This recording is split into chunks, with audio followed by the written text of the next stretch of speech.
Президенттик шайлоого аттанган ар бир талапкер үгүт өнөктүгүн мыйзамдарда каралган ченемдердин негизинде гана алып баруусу шарт. Үгүт маалында БШКнын бекиткен эрежелери да так сакталышы керек. Мыйзам бузуулар атайын жумушчу топ тарабынан катуу көзөмөлгө алынат. Азыркы тапта Боршайком президенттикке талапкерлерди каттоо иштери менен алек. Талапкерлерди каттоо мөөнөтү 14 декабрда аяктап 15-нен тарта үгүт иштери башталат. Ал 9 январь эртең мененки саат 8:00 чейин жүргүзүлөт. Шайлоо алдындагы үгүт иштерин бир нече жолу бар мыйзамда көрсөтүлгөн.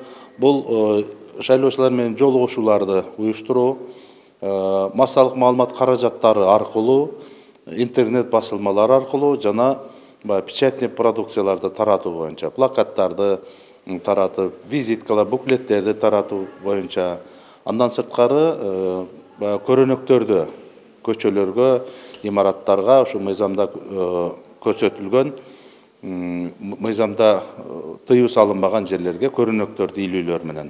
Үгүт өнөктүгү маалында интернет басылмалары, жалпыга маалымдоо каражаттары да иш жүргүзөт. Ал үчүн Боршайкомдон бардыгы болуп 217 субъект аккредитациядан өткөн. Билдирүүлөргө жана жарыяларга прокуратура органдары мониторинг жүргүзүп турат. БШК менен Саламаттыкты сактоо министрлиги пандемияны эске алып, атайын алгоритм иштеп чыккан. Бул ирет үгүт маалында шайлоочулар менен болгон жолугушууларда өзгөчөлүктөр киргизилет. Биз жарандардын ден соолугунун коопсуздугундагы камсыз кылышыбыз керек. Ал үчүн республикада түзүлгөн штаб бар атайын, ошо штабтын дагы көрсөтмөлөрү бар. Штабтын көрсөтмөсүнө ылайык элдердин көп мындай массалык түрдө чогулбаш керек.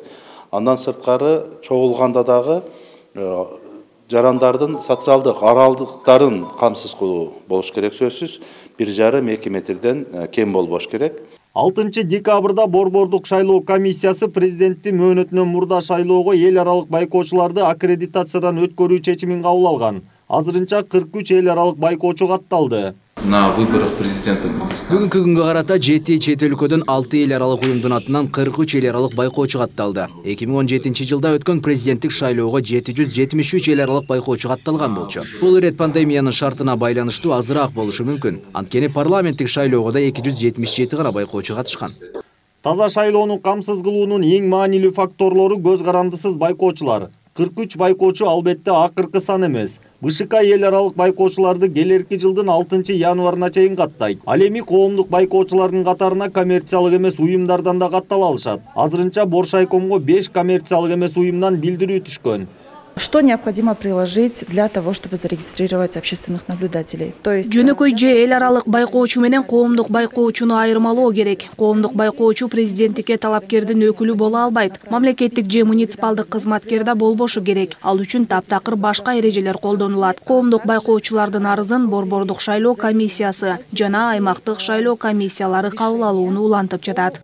Буга чейин президенттикке талапкер 13 адам өз ыктыяры менен жарышка катышуудан баш тартышкан. Боршайком соттолгонуна байланыштуу 3-өнө, дагы 9 талапкердин кыргыз тесттен өткөндүгү жөнүндө күбөлүк тапшырбагандыгы үчүн документтерин кайтарып берген. Учурда 20 талапкердин президенттикке чогулткан кол тамгалардын аныктыгын текшерүү иштери жүргүзүлүүдө. Эгерде анда бурмалоолор аныкталса, Борбордук шайлоо комиссиясы катышуучуну шайлоо жарышынан четтетүүгө укуктуу. Айдар Темиралиев, Эмил Таалайбек уулу, Пирамида.